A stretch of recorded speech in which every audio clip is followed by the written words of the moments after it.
riusciremo oggi a registrare qualcosa. Proviamo a richiamare, di citofonare, vediamo se niente da fare forse.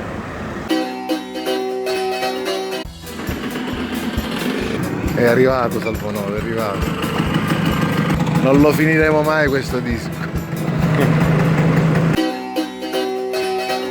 E io che pensavo che Salvonoto fosse in ritardo, ma invece Marco batte il record.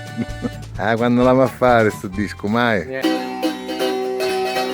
La prendi l'attrezzatura professionale, quella nuova, per favore?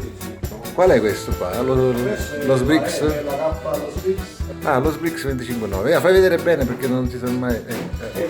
Questo è vintage. Vintage, tutto. L'avevo usato quello Moragno. Ah! Poi l'ultimo video. Questo ora, non c'è bisogno manco di cantare, canta su. A posto.